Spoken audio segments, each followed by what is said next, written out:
Oh my, where are they? Hello, hello, hello, hello. I know, early start, 7 p.m. Yeah, before John gets started, I want to really quick say to anyone that's in the eye of the storms that are happening in these next, few hours into tomorrow and the next few days, our prayers and thoughts are with you. I have a lot of family members that are down in the South that I'm concerned about. So I just want to let you guys know that we're aware and that we're concerned for all of you.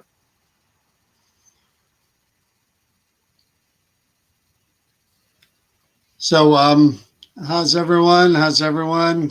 Good evening. I know it's an early start. Louis, Patricia, Kay, David, Cheryl, everyone's here early. Deb. So, as promised, before we don't leave our couch for the next 3 hours, because we're going to be doing Q&A on the Expo page at 8 p.m. and then Q&A on the Expo Instagram at 9 p.m. So for the next 3 hours, we are here going from one studio. The studios are all going to look alike, but believe it or not, we're going to get in our golf cart and drive across the sound stages. But everything's going to look like this, with the exception of different angles. So as promised, episode 1, show number 1.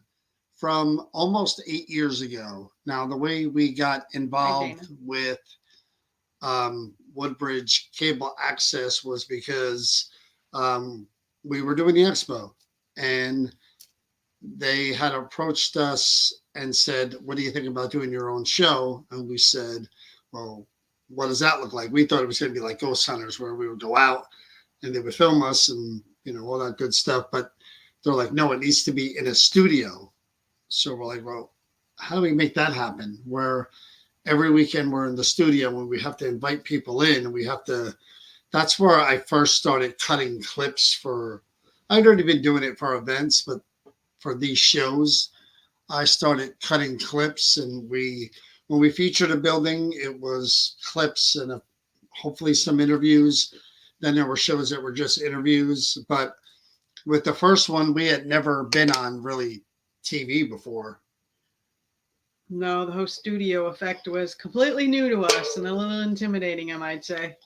So they really didn't know what we were going to be as far as a show or anything. So the initial studio you're going to see in a minute was a black table that was circle and 3 stools, like bar stools. and us with some, I think there might have been red lighting, maybe.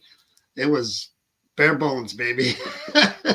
We were truly the Wayne and Garth of and on the first show here, I think Tanya's with us on this one when we did the first few. I think it may have been Tanya joining us, but the first one featured the Barron Arts Center. It has, Joe, if you're watching, I apologize. You fixed the opening and it was great. But the first year, I said to him, we were just grateful to be on. So we were like, yeah, whatever. We'll make whatever work. But this opening is horrible with a capital H. So I will show you the opening.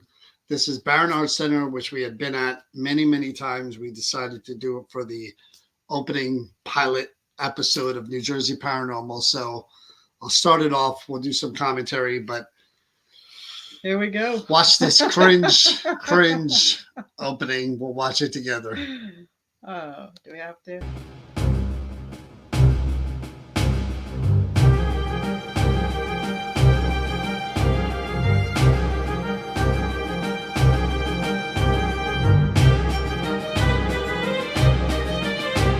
Welcome to the show. And it's the only window. This is going to be the problem with my eye.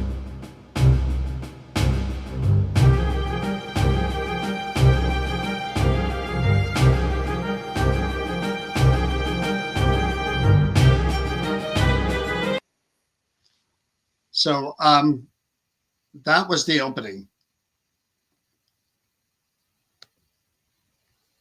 And it was bad. And it was a bad one.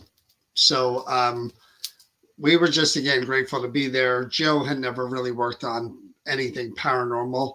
So he was just, yeah, exactly. He thought that was a paranormal opening. So god awful. And every time we saw it, we cringed. we would literally, like, when we finally got comfortable after doing like show 3 or 4, and they were telling us that the shows were going well, we were like, it sounds like a new show. It's like dun, dun, dun, dun, dun, dun, dun, dun, dun, dun, dun. Like, not even the music wasn't right. The music wasn't right. That horrible generic background was awful. Didn't suit our personalities either. Here we were with this is kind of shot in order, kind of, sort of. They tell me to go outside the Barron Arts Center. If you've ever been there, it's on a main road, Railway Avenue. And this is my very first time on camera. And I think we filmed this 3 or 4 times trying to get it right. But again, first time on camera, they're pointing the camera at you. They're like, say this or say something. And you have to repeat it multiple times. Do you remember why they had to keep shooting it over and over? Cars or something? There were big old trucks were coming through, and they were like, and that normally didn't happen there. So again, with my eye, I'm gonna try to do this the best I can. Welcome to the show. I'm John Ruggiero, founder of New Jersey Paranormal. We've been investigating the paranormal in and around New Jersey for over 10 years. Tonight's episode features the Barron Arts Center, one of the oldest buildings in Woodbridge, New Jersey, and one of its most haunted. Awful, right? Did that look natural? That's why people tell us, that we look natural on camera now after all these years of doing live streams. A lot of practice. Holy cow, that was the most uncomfortable thing for me, with the mic up here and, in my pocket in the back. And like she said, truck kept going by. And if you notice, it was stormy. The wind was blowing a lot. And it was an overcast. It was kind of the way that day worked out. You're going to get weather updates throughout this. I'm just saying, that's what it was that day. That was. It was. It might have been 56 degrees. It was a stormy wind day. Blowing out of the southwest at approximately. He's funny. Anyways. Yes, I was very nervous when they first put that camera on me, and we had to go through that over and over and over again. So let's continue on, shall we?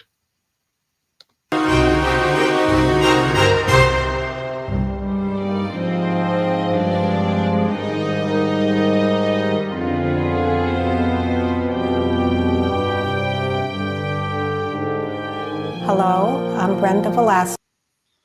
So here's another thing. I haven't watched this since it came out, really. I don't remember her. I thought Cynthia did kind of and that may happen eventually Later. in this episode, but I don't remember the history part of the Barron Arts Center. So this is probably at the time, one of the people from the Historic Society telling you. Lots of people think the Barron Arts Center was a church. Someone just was arguing with me about that, I think at the psychic fair. Yeah. It was never a church. It was a library. So let's keep going. Township historian of Woodbridge Township, and I welcome you to the Barron Arts Center. This was the first free public library in Middlesex County, located right on Port Reading Avenue and Broadway Avenue. In 1877, it opened as a public library thanks to one of our former residents, Thomas Barron, who bequeathed in his will $50,000 for the creation of a free public library for the residents of Woodbridge. His nephew, Dr. John Connor Barron, ensured that within 1 year that the funds were appropriated and this structure was built in the Romanesque style, employing J. Cleveland Cady, the architect, who also had done the old Metropolitan Opera House, as well as the 77th Street facade of the American Museum of Natural History. Right now we're standing in the vestibule, and you could see the different aspects of the Romanesque Revival style. You have an arch above me, you have the terracotta panels of the flowers, which are a Byzantine influence, and you also have the stained glass windows, which reflect that Romanesque Revival style. Behind me, you have one of the windows, and it's the only window, stained glass window throughout the building that has the signature of James Baker. To our right, you'll go into the rose room with the big rose window and the vaulted ceiling, and this is where we have our art and lectures gallery displays. You also have, if you walk straight ahead, you would be going into the office reception area, and at one time this was the library, the reading room of the library, with the apse to the left. And downstairs in the basement, this was always part of the Barron Arts Library, wasn't utilized until it became the Barron Arts Center in 1977, and you had it paved, partially paved in 1938, and then the remainder was paved. It's currently used for art classes around the late 1990s. So I've given you a tour and with the building, but it is the Romanesque Revival style built during the Victorian era in 1877. Now, I don't know about you, but I'm hooked. I mean, that's how every great paranormal show begins with, I don't know how many minutes we are into this, but it's a 25-minute show, and that seemed to me like it took 23 minutes. Hey, it's great to hear the history. I love the history. For it is a gorgeous building. And again, a lot of people think it was a church, and no, it was built as a library, and Thomas Barron donated the money, and they did hire a very famous architect developer to build that structure in the late 1800s. And the fact that you hear how upstairs was that library and down below it was all 15 dirt. minutes. It was all dirt. Yeah. All the way up into what? It was way later. They did half and then they finished the rest. Anyway, it was all dirt down there. We eventually, Chris keeps wanting cool. to do another 20 minutes on that. But hey. Eventually we do get into what a paranormal show Yes. kind of, sort of looks like for the first time. And here we go.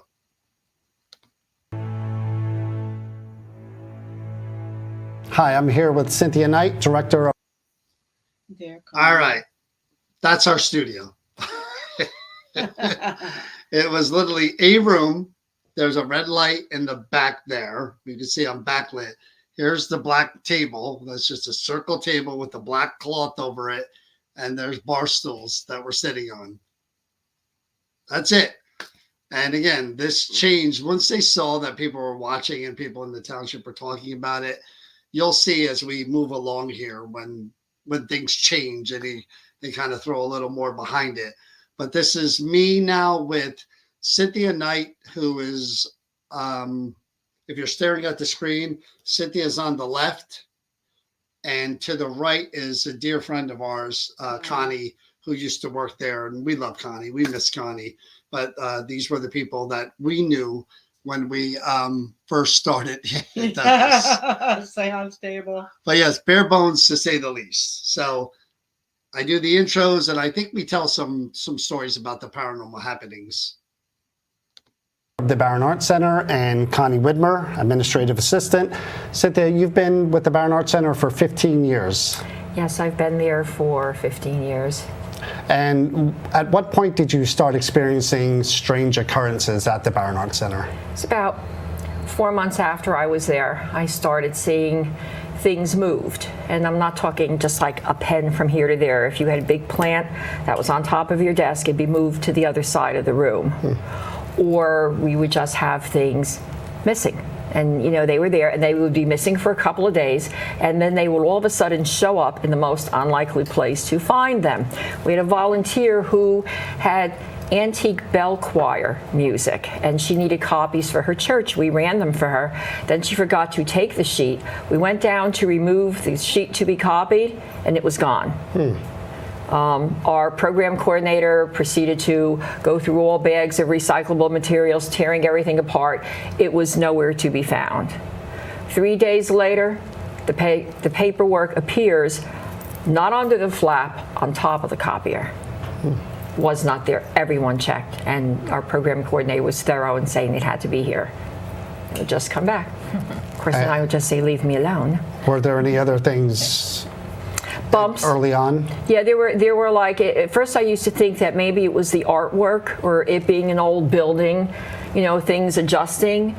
And I would go into the gallery and no artwork fell or anything, and it would be big like thumps on the wall. Sometimes it would sound like downstairs, we keep our copiers and we have art classes, it would sound like someone was moving furniture or shifting things around.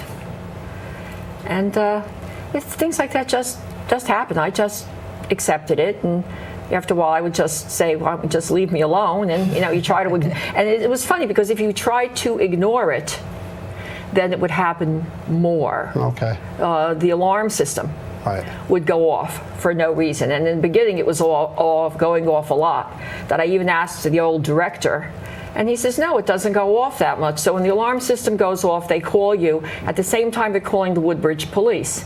You sit outside. When the police come, we would go inside, and they would say, really nice, you stay here after I disarm the building, and there'd be nothing.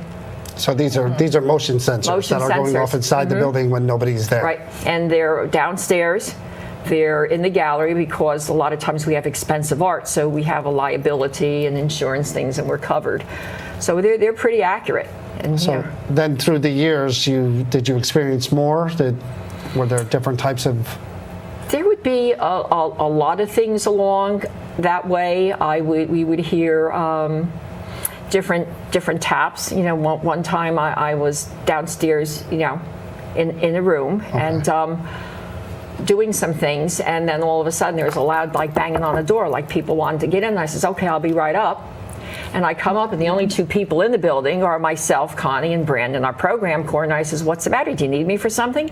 And they looked at me like I had like 5 heads. We didn't bother you. This is downstairs in the basement area with the hallway and the room that you use for the. So at this point, I'm sure you're asking yourself, is this a Netflix documentary that's 6 parts and they're going to get to the investigation on part number 4 through 6? No, this is a 25-minute show, and we have yet to show anything paranormal. But Cynthia was the one who we met with initially when we first started working with Woodbridge.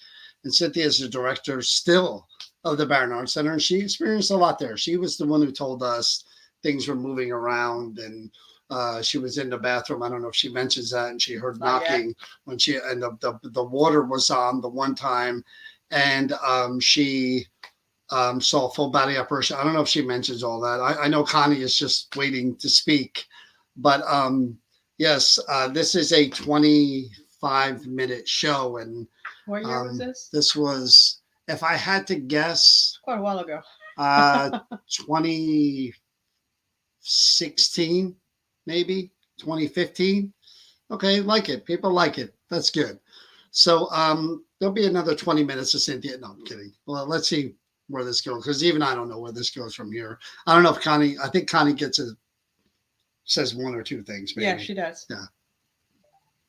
Drawings. And they said we weren't down there. And then I thought they were pranking me. And then I thought after a while I'd look at Connie and she'd start tee-heeing and laughing, but it was no prank. And it was as loud as can be. It was just like boom, boom, boom, boom, boom on the door. So. Did you ever see anything in the Barron Arts Center? Yeah. Spirit, apparition? Well, and this only happened actually once.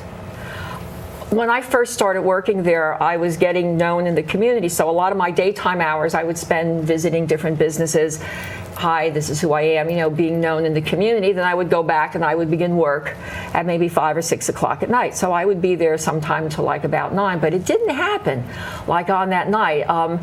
And our old program coordinator, who has retired, Nancy Caceres, she was there. I got up from my desk to go to a file cabinet, which is by the door to the gallery. Okay.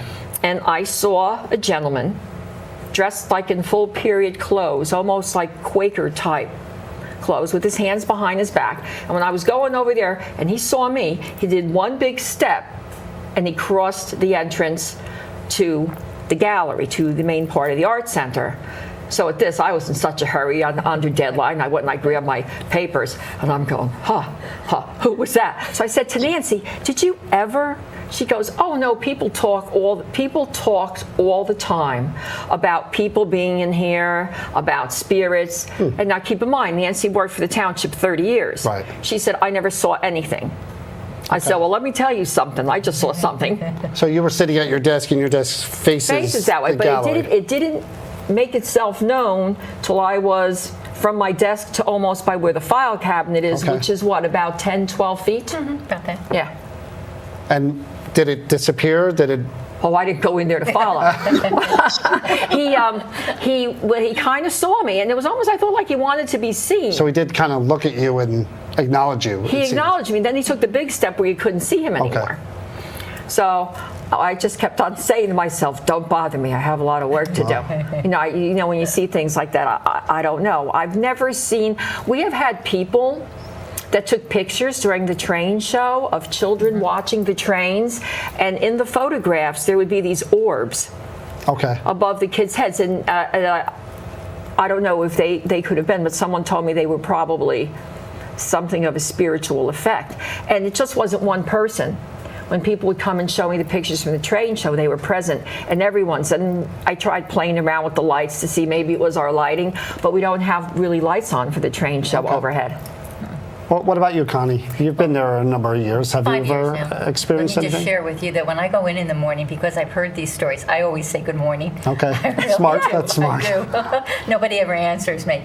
But again, in the basement area, Cynthia, where she had her knocking, I heard my name called as clear as anything. Okay? And I said, I'll be right there. I go upstairs. There's 4 people in the office, right? I said, somebody looking for me? And they go, no. I said, nobody called my name? They go, no. I said, well, something called my name. Okay? Then another time we were there in the evening with my husband, actually, with the paranormals, and we were in the office area, and the lights started to dim on and off, on and off. They were flickering for a period of time. I go, uh-oh. And recently, now, this year sometime, I don't even remember exactly when, I'm there by myself in the morning. I opened up, and I was putting something in the gallery area over towards the steps. I swear I heard somebody run down those steps. Really? So I said, oh my gosh, you startled me. And then I peeked down very gingerly, and I said, I think I startled you. But yeah. Mm-hmm. There was another time, and this is pretty recent too. I came in the So we're about halfway through the show, and yet, you know, we're not doing our part yet. And this is the first time out. Cynthia could talk, and we were just learning how to Interview. and time and space and all that. And we weren't sure. We knew the show was a half hour, but we weren't sure how much time everything would take. This is interesting. I'm glad you guys think so. I've heard these stories a million times. So for me, it's like, and Connie, Cynthia believes in a lot of stuff. Cynthia is kind of the main reason we do the psychic fair, because she's into all that, but Connie's not that way. No. Connie's not one who believed in a lot of stuff. And if Connie told you it happened, Yeah, you're gonna something believe happened. it with Tanya. So I should have learned to cut this thing off like way sooner, but I was looking to get the story out. So Cynthia's going to continue. Morning, and I do the check. We put the lights on, we do our rounds, and then the bathroom door to the women's room downstairs was closed. They're just single little bathrooms. And I opened the door and I heard the water running. Now the mirror is all fog, so I didn't want to open the door anymore. I called Brandon and I said, where are you in relation to being in work? And I said, well, stay with me on the phone. I said, I'm going to put my big girl pants on now and I'm going to open that door. So I opened the door and it was hot water running. The whole mirror was fogged. I turned everything off and I left. And I called Silent Companion, who was, our alarm system, to find out who was the last person to close the office to alarm it and who was the first one in today. They said, you alarmed the office last night at 4:35 and you opened the door at 8:10 this morning. Wow. So then I said to whatever was around, hey, you got to stop doing this. Don't do this. I mean, I was scared. It was like right out of a horror film. That's how it happens. You feel like saying, go away. You'd see on the mirror something, right, go away. But it was things like that all the time. So let me ask you both one last question. Has there been any volunteers or visitors who have come to you and asked you, hey, is there something going on here because they've experienced something? Oh, yeah. Courtney, she's one of our docents. She keeps the building open on days when we have exhibits. She was playing the piano, and she felt someone with her by the piano. And the piano's in the office Right, area. the piano's upstairs in the office. And a lot of volunteers that were there have experiencing like the thumping on the walls. It sounds like someone's slamming the walls. The banging. Right, and then I used to think that, let's be logical, it's an old building. I'm thinking maybe it can pick up on sounds in the neighborhood. Like if someone was doing something, There it would are generate. environmental There are sounds different. that are There are explainable. different sounds, but these were, when you think and you can kind of write that off, then it does something like knocking on the door or the running down of the stairs that you've experienced. Like right when you say, okay, let's make this practical, and let's say it's this, then it goes around and does something else, which you can't explain. We'll be back in a moment. So again, what we were told to do was, it was literally going to be the segment out in the street, and then segment 2 was going to be with the historian. Segment 3 was going to be with Connie and Cynthia, and then we will be back in a moment. There's no commercials, it's cable access, so they edit it, and then I believe Tanya and Chris come in. I think it was the 3 of us in the first episode. I think And so. We've been there for so many years now. This is years and years later, but this was in the beginning. This was like our first couple of years going there. And again, we had different equipment. We used different methods. We hadn't done as much as we've done, since then. So, keep that in mind as you're watching these clips. This was early on. This was, 8 years ago or more. So, again, at this point, Chris and Tanya enter, but all of those claims are what I was told when we first went in there, which was really cool. There was We've experienced some of those claims everything and ourselves. more. It's just like, holy cow. So the Quaker is in the basement for Yep. sure. We've experienced him there. His wife may be down there as well. There's someone in the attic who's completely different, who can be a little tiny aggressive every now and then. And in the office, we've just come across the new spirit who told me that he came from the cemetery. But this is present day. This is what we were dealing with 8 years ago. So in comes NJP.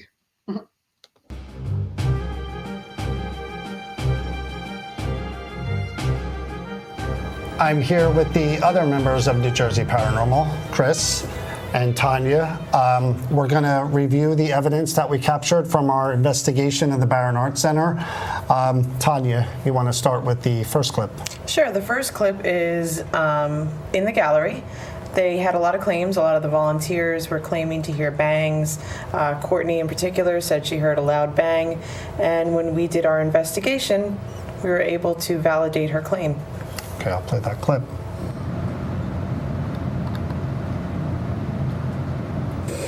And really just for us to show Cynthia and the other people of Woodbridge that somebody still is in the Barron Art Center.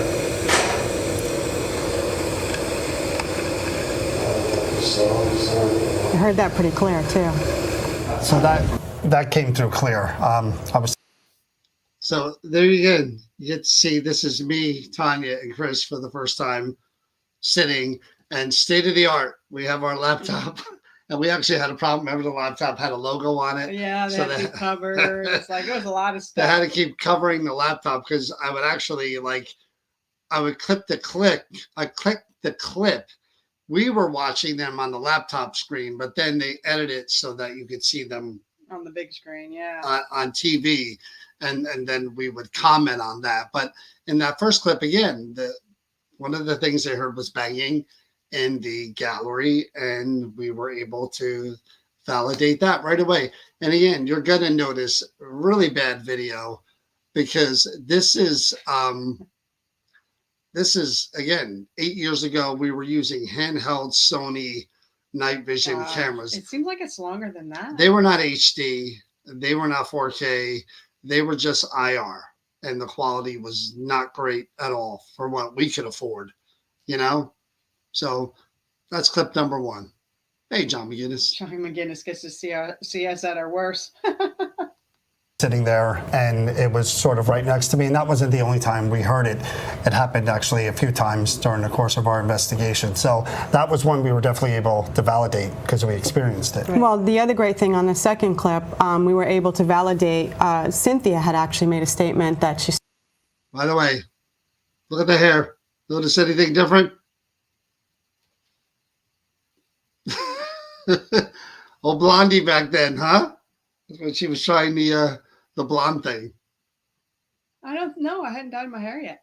Come on, I've known you. Your hair's my color when I met you. You dyed your hair blonde. Don't act like I don't. Love these old clips. Yeah, she looked good she looked damn good as a blonde. She looks good now, but she looks good no matter what. But those were the blonde days for a little while. But very natural on camera. I do give her and Tanya a lot of credit. I think I was the one who was a little more robotic, I guess. But those two are very, very Thank you, natural. Donna. She does. She looks very beautiful. saw a male apparition that went through there in like quicker dress period, and we actually got a response, and it was a male voice that came through on this video. Okay, play that one.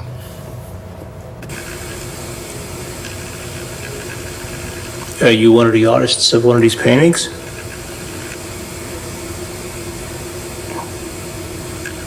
Definitely tell it's male. No. Did you hear that? I thought I saw a flash of light over here. When you saw you one of the artists, I was seeing like this, and I swear I had a faint no. Really? Yeah, I thought it was you said like you like what or something like that. It sounded like a faint no. No, that wasn't me. So the reason that's impressive as well is because So this is the early days of NJP when we first started to go in there. The OG, John McGinnis, was with us back No, then. John DeMatico. John DeMatico. And John DeMatico was from Brooklyn, and you could hear it in that accent. Did anybody hear you? I thought I heard something from over here. I mean, another accent that I can listen to all day is that accent of John DeMatico, and I miss that guy something We fierce. all miss him. He Great guy. he worked for, I can't remember, some industrial and like utility company, I think, for New York. Yeah. And he got a big raise and a big promotion, but he was literally working 7 days a week and he couldn't come out with us anymore. But man, that accent, you want to talk about a show? That guy could get a show with But that if you accent. put him on camera, Yeah, he couldn't speak. No, he couldn't be. He was camera like. Sounds like Yogi Bear Boo Boo. He's like, did anybody you? I miss John. Because he heard it live.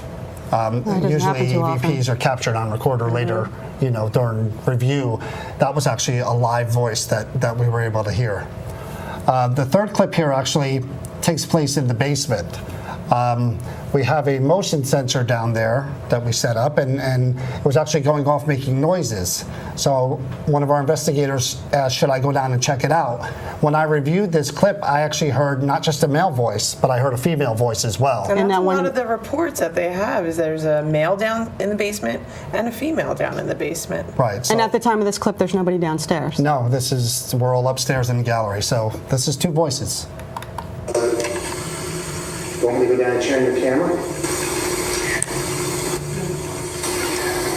Let me get a flashlight. I want to go down and get John sit there. Get a flashlight in my pocket. Does it again? That's twice. And like typical men and women, they were fighting. So again, So again, because this was such a short show, we didn't have time to replay and enhance and replay. Those EVPs were really hard to hear, especially on cable access when they really didn't know. Again, this was a paranormal show. They didn't know what to enhance and what and where. I just sent them the clips and they played them as is. But that part is literally, there's a voice, a male voice says no, and then a female says yeah. But again, you're not going to hear that because, again, at the time, they couldn't enhance anything. And they didn't even know what they were looking for. We would just, here, send us the clips, come and play them, tell us the order, and that was that. But there was a male and a female voice there. we were told about a male presence, but we actually captured a female voice as well. So now we move to the basement, Tanya. Right, and down in the basement, we use something called the K2 meter, and it's a device that measures electromagnetic activity, Right. and it has lights on it, and the lights will light up if they're sensing anything. Right. So we were down in the basement, and we're getting a direct response. Whatever this entity was directly responding using the K2 meter. So this is an intelligent It's response. an intelligent response. Right. And I'll play that clip. If that's the object you choose to communicate with, then light that one up on the easel. Make it light up all the way across. Use all your energy. Keep going. Keep going. Good. Keep going. Light it all the way up if you can. All the way to red. Just keep your hand on it. Keep it lit.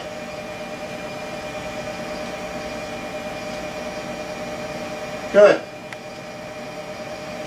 Good. And you see how it only chose the one.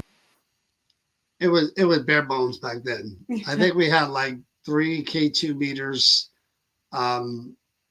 maybe a REM pod, Yeah, we had a REM pod. and some other paratronic It was stuff. minimal. But it was literally, again, back then it was definitely minimal.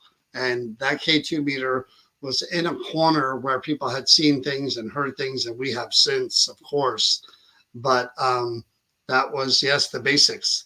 And that was, again, showing that there was energy in that corner where there wasn't before. And it was kind of responding in the only way it could by showing and lighting that 1 meter that we had over and over again to answer questions. But, and these are the early days. So lots changed, thank God.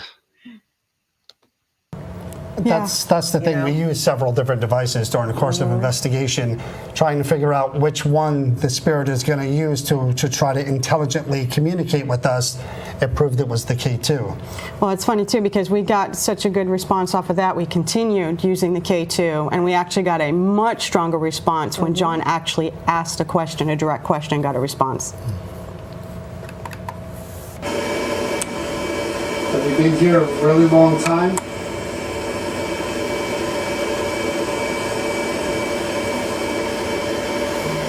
Wow. That's phenomenal.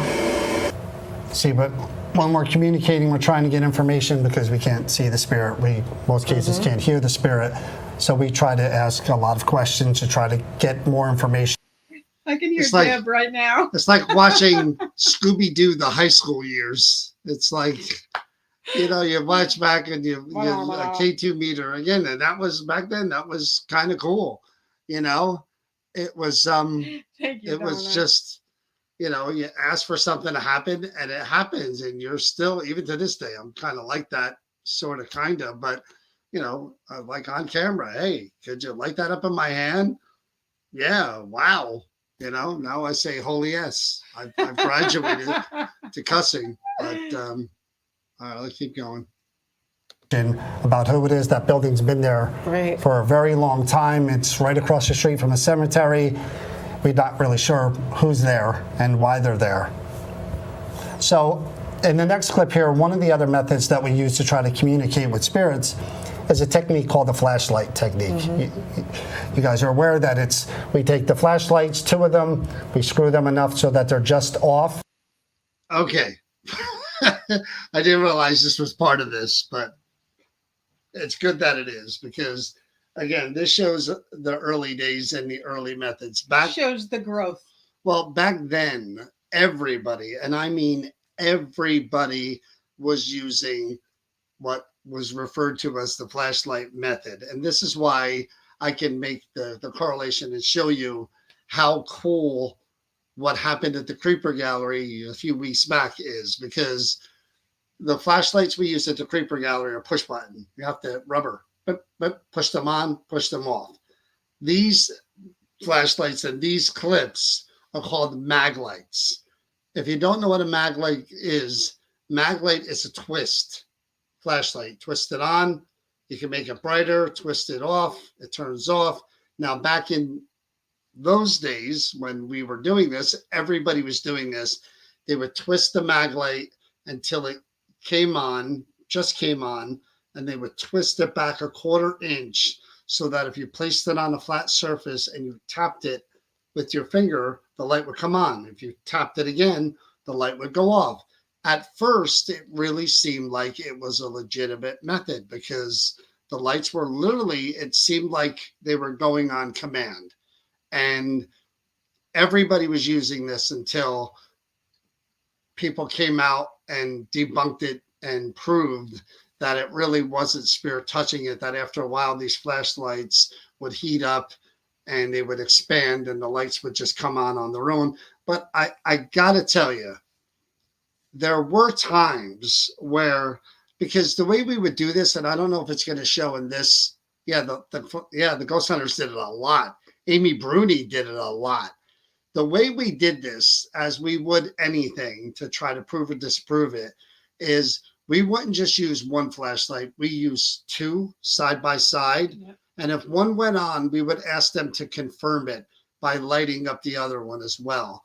I don't know if we were doing that yet with these clips, but once it started to get out that maybe it wasn't real, we tried to kind of prove it. We even had red ones, silver ones, and whatever. And we would say, like, the silver one for yes, the red one for no, and whatever. So we tried to really work with this until we really were sure that, maybe this just really take it out of the equation. Isn't, why even second guess, just take it away. So I didn't realize, this is good though, because I didn't realize this was part of this. I'm going to watch it. I don't remember. And we asked the spirit to tap on them to respond to a question. So here I'm trying to figure out if the spirit is capable of communicating that way, and we do get a response. We could talk. I could ask you a question, and if you want to answer yes, you can. So I want to show you there are 2 flashlights. If you're looking to the left of where I am, you see the 2 little dots. So there is 2 of them. Light both lights. You want to give it a try? Okay, light the other one too. Both at the same time if you want to give it a try. Just tap them both with your fingers. Good. See, what's interesting about that is that first I said turn the light on, and it turned the one on, and then I said tap them Right. both. And both of them go right off. Yeah. So That's And that's what's pretty cool. See, that's where, again, using it back then, using two and one and then the other, I get it that, they proved that the thing could turn on and off by itself after a while. But there were times, man, where I literally, like just then, I said tap them both and boom. But yeah, if it's even in question, you kind of throw it out. But again, watching that back again, it literally did what I asked it to. again, maybe a coincidence, maybe not. So we follow up with additional questions. I asked several questions. There were no responses. And then I got around to asking, are you a man? Cynthia claimed to have seen a man. And I did get a response.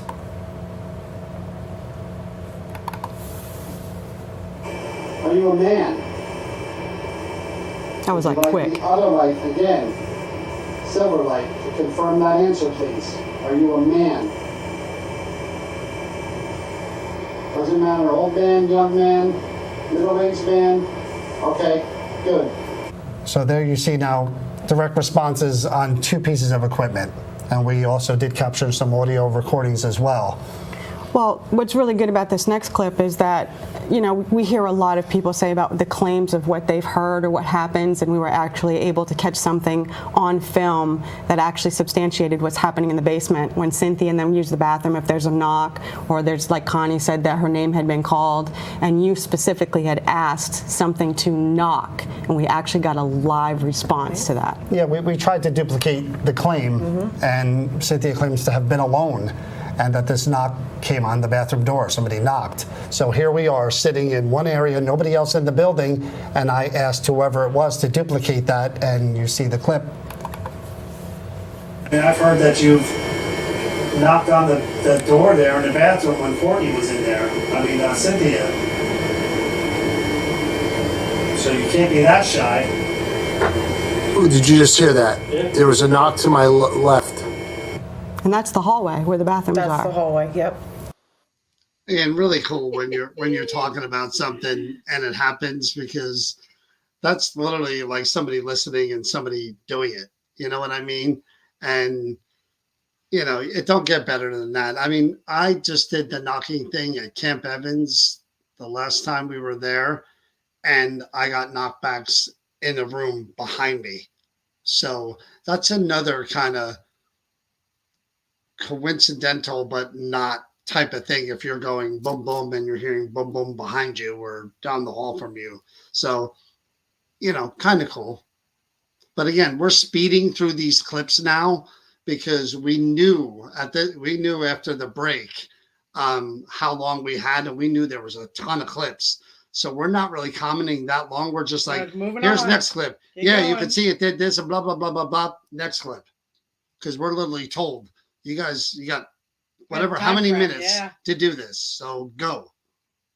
Yeah, we've seen shadows in that hallway ourselves. The motion sensors have gone off in that hallway as well. Our REM pods go off. Our REM pods go off in that hallway, and they claim to feel uneasy, like something's in that hallway watching them, or they always feel like something's behind them when they're making copies. So for that knock to happen right when Right on cue. I asked it to, I mean, that's really an intelligent response.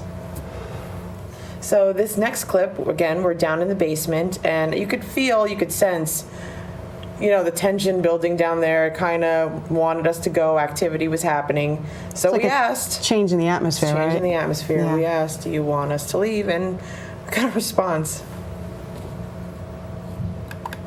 If we leave, we won't come back for a little while. We're going to be, like I said, we're going to head up to the attic.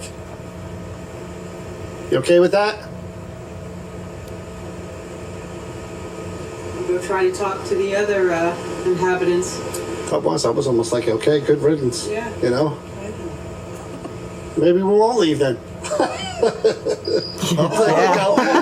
at that, double shot. All right. You want us to go? Yeah, I take it that you want us to leave then, All right, huh? we're gonna go. Okay, so again, we're asking for an intelligent response. Do you want us to get out of here? Yes, I want you to leave. And what people don't understand is, in order for a spirit or anything to to light up a K2 meter or light up the REM pod, it takes a lot of energy. And they have to build a lot of that energy up in order to focus touch it on that device. something. Yeah. So, Well, what's really unique about this next one is I guess we weren't moving fast enough for the entity to get out of there. So I'm sitting there filming John. Something goes flying by my head. and that took a lot of energy. took to a do. lot. All right. I believe this is the clip that this one here repeats at nausea to anyone who will listen about the Barron Arts Center. And I don't know if this is that clip or not. I'm assuming it is. But one of the times I was there, and I think this is the clip, I'm not 100% sure, she's filming me, and she's by one of Show those, how cruel John is. one of those plastic mail bins, and this is like one of her first time like investigating with me in a building, just her and I. Because he asked me to just come and film. That's my Okay. whole job was to do, nothing else. Okay. And I heard something go boom next to her. Now I thought she hit something with her arm and knocked something over. So you'll see the clip for yourself. A lot of energy, too. Scared the crap out of They me, were though. serious. I'm just sitting here, I'm not moving, I'm not trying to intimidate you or scare you. I just want to talk to you. That's loud. What the hell are you doing? What was it? That's the first time I've ever been scared down there. That wasn't me. So I asked what she was doing because I thought she had bumped. He cut that off That because I kept wasn't asking me. him to turn the light That on. wasn't me. That wasn't me. Something and made that noise, but that was actually something that was sort of thrown at you and hit that basket that was right near your And head. it actually happened again later that night, but we didn't catch it on video on the opposite side of the room. Okay, so this last clip here, I actually noticed on review. I didn't see this clip live. I was in the room when it happened, but I didn't notice it. Upon review, I have a device that I use. You've seen it, the Connect. It tracks motion and it portrays me as a stick figure if I stand in front of it. There was another figure in the room with me, and I didn't notice it until I reviewed the tape later on. And it actually walks away. So you were downstairs alone? Right. You're blocking out. It's like, what the hell's blocking out the Connect so much? I carry this around everywhere with me. I want a prop that I can use. You saw it on the easel? So again, it was a great investigation. We captured a lot of evidence. We were able to validate. So that was really quick. Again, we didn't have time to play back because 20 something minutes and we wasted, well, we didn't waste it, but half of it was on interviews and blah, blah, blah. But I'm walking over to the easel again, not even realize I was just going to get something. I didn't realize somebody was standing there already. And when I walk in front of it, just completely vanishes to the side where they normally see him. So this is the end, I believe. Yeah, it's the end. A lot of their claims.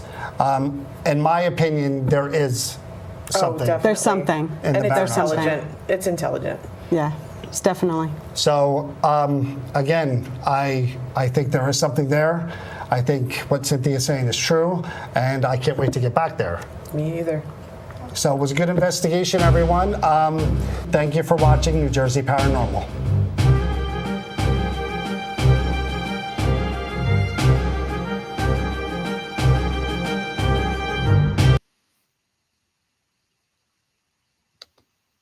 And that, my friend, is how it all began.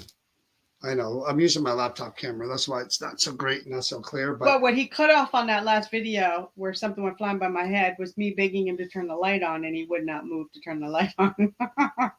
no, there's always a. You notice there's always a woe is me. I'm the victim of these horrible people that I investigate. When I'm so scared to be in there, then why are you there? If this is what you're so concerned about, why would you put yourself back in that position? Love that theme music. Again No, we and do again. not like that theme music at all.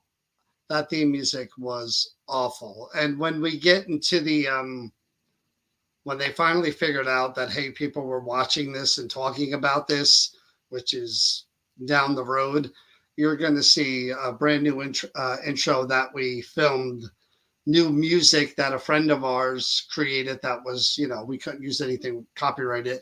So we know a person that has a band that created that music for us.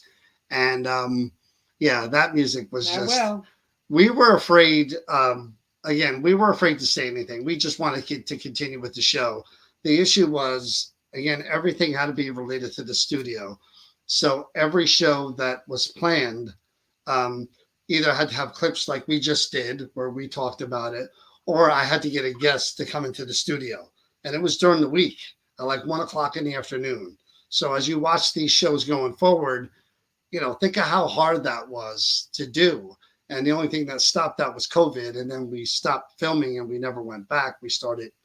That's what started this. Yeah. We loved doing that so much that we thought, why limit ourselves to a half hour and, editing and rushing through it when we could just come on live stream and talk for however long we want and interview for however long we want. I loved it. Music was better than the creepy In Search Of. Now that music was, again, Joe, to his credit, we finally built up the nerve. I finally built up the nerve after about 5 or 6 episodes. And I'm like, Joe, that intro is just awful. And I said, Joe's a comedian. I said it jokingly, but I meant it. And he's like, you don't like, I'm like, Joe, it looks like and this New Jersey Paranormal, that there's nothing creepy or sexy about that opening. And when we show you the new intro, when that kicked in, and we'll explain how that thing was filmed in the future. But that was episode 1. That was the first time we ever did anything on camera. And again, to their credit, Chris and Tanya were very, very natural. They made us listen. The people in the studio made us look good because we were very uncomfortable. We were all terrified. We were all sweating it. And there is, like, if you look at each one of us, you could tell that we're all a little bit like stiff in our mannerisms because we were. Well, and look at the episode itself. Again, if you go back to the very end of that, I literally played the last clip and then say goodbye. Yeah. That's how I'm looking at the clock. Yep. And there's no time to comment. There's no time to anything. It's just, we have all these clips. We got to get through them. And we did. Quickly. Because there was so much more that we all wanted to say that we couldn't say because it needed to move along.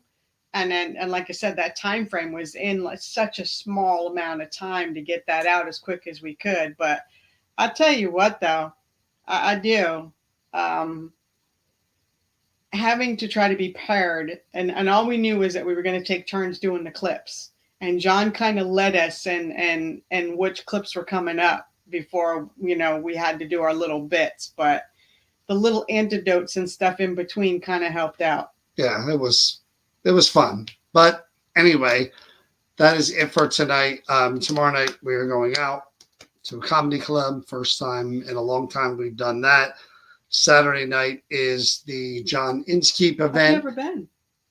Comedy? Nope. You're not going to laugh at all. I've never been to a like comedy I said, club. It's going to be just, I should film it. I really should figure out a way to turn the camera so the jokes are going and watch the whole room and her go like Joker, look around and then laugh when the times are inappropriate. She doesn't laugh at comedy.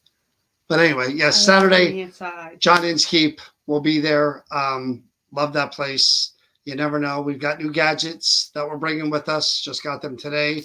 So that should be cool to try out in that basement. And Jackie the Joke Man. Love Jackie since I was about 16 years old. Been dying to see Jackie.